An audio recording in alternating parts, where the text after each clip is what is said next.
ආයුබෝවන් සුබ දවසක් ඔයාලා හැම දෙනාටම. ඔන්න මම අද ආවේ 2026 7/27 වන දින ඉඳලා 2026 12/11 වන දින දක්වා සිදුවන ශනි ග්‍රහයා මීන රාශියේ වක්‍ර වීම තුලා ලග්න හිමි ඔබට ගෙන එන සුබ සහ අසුබ ප්‍රතිඵල ගැන සම්පූර්ණ විස්තරයක් අරගෙන. ඉතින් ඔයාට ශනිගේ බලපෑම කොහොම වෙයිද කියලා දැනගන්න වීඩියෝ එක අවසාන වෙනකම් බලන්න කියලාත් ආරාධනා කරනවා. තුලා ලග්න හිමි ඔබගේ ශනි ග්‍රහයා 6 වැන්න හෙවත් රෝග සහ සතුරු ස්ථානයේ තමයි වක්‍ර ගමනක යෙදෙන්නේ. ඉතින් ඒ අනුව අපි මුලින්ම බලමු ඔබට ඇති කරන අශුභ බලපෑම කොහොමද කියලා. විශේෂයෙන්ම ඔබට පැරණි සෞඛ්‍ය ගැටලු යලි මතුවීම, අධික ලෙස මහන්සි දැනීම, ස්නායු දුර්වලතා හෝ හදිසි වේදනා ඇතිවීම ඇති වෙන්නට පුළුවන්. එම නිසා සෞඛ්‍ය ගැන මේ කාලයේ වෙනදාට වඩා වැඩි සැලකිල්ලක් දක්වන්න.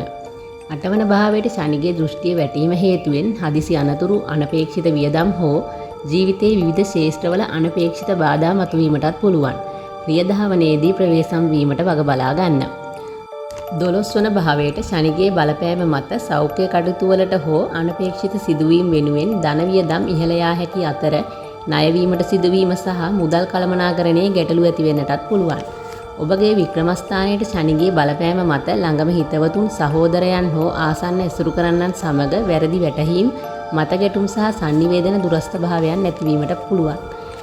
කියා ස්ථානයේ ඔබගේ කීර්ති නාමයට හානි කිරීමට උත්සාහ කරන නොපෙනෙන සතුරන් හෝ කුමන්ත්‍රණ මතුවිය හැකි බැවින් එය පිළිබඳව කටයුතු කිරීමේදී බුද්ධිමත් විය යුතුයි.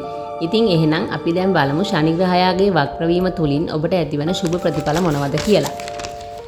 කොතරම් බාධා සහ සතුරු උගුල් පැමිණියද 6 වන භාවයේ බලපෑම හරහා ඒ සියල්ල පරාජය කරමින් සහ අභියෝගවලට ශක්තිමත්ව මුහුණ දෙමින් ඉදිරියට යාමට අවශ්‍ය මානසික ශක්තිය ඔබට ලැබෙනවා. මූල්‍ය අභියෝග මැද වුවත් අනවශ්‍ය වියදම් කපා හැරීමටත් පවතින ණයබර පාලනය කර ගැනීමට අවශ්‍ය විනය සහ ප්‍රායෝගික සැලසුම් සකස් කර ගැනීමටත් මේක හොඳ අවස්ථාවක් වෙනවා. ඔබට මේ කාලය තුල මනස සංසුන් කර ගැනීමට හා ආගමික කටයුතු වලට යොමු වීම තුලින් ඉඩ ප්‍රස්තාව සැලසෙනවා. ක්ෂණික ප්‍රතිඵල නොලැබුණද ඔබ දරන අඛණ්ඩ උත්සාහය සහ කැපවීම හරහා දිගු කාලීන ඉලක්ක ක්‍රමයෙන් සාර්ථක කර ගැනීමට ශනිගෙන් අනපේක්ෂිත අනුබලයක් ලැබෙනවා. ඉතින් මේ කාලය තුල තුලා ලග්න හිමියන් විශේෂයෙන්ම සෞඛ්‍ය පිළිබඳව අතිශයින්ම සැලකිලිමත් විය යුතු අතර ණය වීමෙන් සහ මතභේද වලින් සම්පූර්ණයෙන්ම වැළකී ඉවසීමෙන් කටයුතු කරන්න. බෝධි පූජා පැවැත්වීම සහ ශනි මන්ත්‍ර ජප කිරීම තුළින් මෙම වක්‍ර කාලයේ අශුභ බල අවම කර ගැනීමට ඔබටත් හැකියාව ඇති බව මතක් කර සිටිනවා.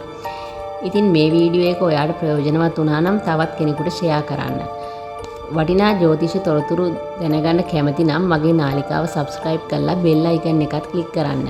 නැවතත් අපි උච්චික ලග්නයේ තොරතුරු සමග හමු වෙන තුරු ඔබ සැමට සුබ දවසක්. තෙරුවන් සරණයි.